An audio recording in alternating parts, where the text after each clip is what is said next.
the Pascal Siakam All-NBA agenda. Look, this one is less like I think, it's closer to 50-50 with the Mobley Scotty thing. I think I do expect, lots of first place votes for Scotty, lots of first place votes for Evan. We'll see how it fully breaks down. Yes. But I think in the case of the Pascal All-NBA thing, that one's probably going to sneak up on a lot of guys because I think, first off, who's really paying that much attention to top 6 forwards all season and how they're performing? It's a weird way to look at it. And plus, once you get down to the ballot, I'm sure you're probably thinking about, well, it feels weird to not have Embiid and Jokic both on the first team. Maybe I'll move one of them to forward. Maybe I'll move DeRozan to forward. Maybe I'll move Luka to forward. Right. So you never really know with these things. But I guess my question to you is, when you just look at, strictly speaking, players that are forwards, are there 6 clear-cut forwards who have performed better than Pascal this year? To be honest, I have not sat down and really done the research on this yet. Well, that's what I'm here to help you with that, Tim. Let's do it together. Listen, I know you have plenty of research. I'm not listening to your research, Will. No offense to you. This is I think he has a shot.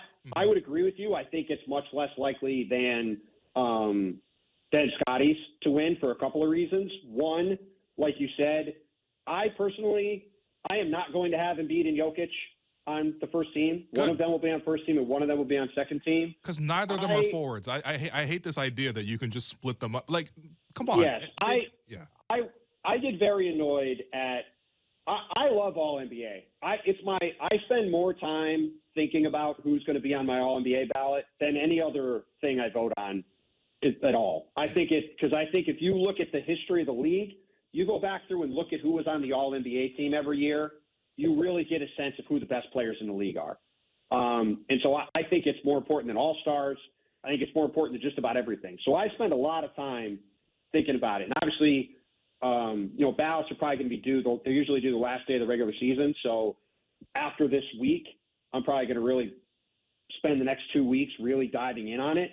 But like you said, because there's a little bit of positional flexibility now with where some of these guys play, it is a little more complex with the guard and forward spots to figure out who's going to be where. And I haven't really gone through and exactly laid out who my 6 guys would be. But Pascal is going to get consideration. I think it's more of a long shot for him because of the fact that he didn't make the All-Star team, right? That's sort of, not that it matters, but if people are sort of going through and making lists in their heads, you're going to start with guys that were on the All-Star team, right?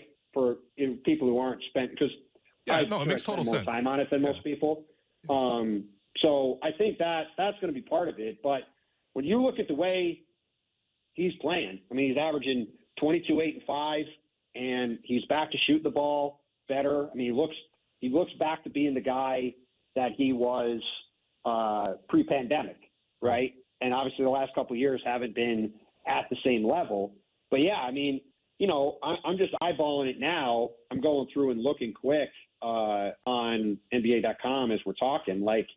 LeBron will obviously be considered. Of course. Giannis will be on the first team. Kevin Durant has played 46 games. I think he is going to be an interesting test case to see where he winds up. My expectation is I'll vote for him. He'll probably have played enough games for that. Yeah. If he ends up with 56, 57 games, it's hard to leave KD off that kind of list. I think I said Tatum. But then you get down to is Pascal, are you going to choose Pascal, or are you, like you said, will DeMar DeRozan be at forward or will he be at guard for people? Right. Will Luka be at forward or will he be at guard for people? Will LeBron be at forward or guard for people? I think Arnovitz Kevin Arnovitz, my colleague, did a podcast, some other colleagues, Zach Lower this week. I think he's going to have LeBron as one of his guards. So yeah, fair. I think that if things shift around, especially with some of those positional choices, I think Pascal will have a real shot. And I think too, he more than Scotty, I think if say the Raptors get to 5th, which they can do, obviously tonight's a huge game, like you said. If they end up in 5th ahead of Chicago and ahead of Cleveland, people I think are going to start looking at Pascal's resume. The other thing I think that could hurt for Pascal is that I think people will probably give some votes to Fred, and I could see both of them sort of getting the Raptor vote. Yeah, where some people vote for Fred, some people vote for Pascal. They kind of cancel each other out. that's sort of what happened with I don't remember if Devin Booker made it last year, but like with him and Chris Paul, like on MVP and stuff. Right. I know in the past editions of the straw poll, some people will vote for Booker, some people vote for CP.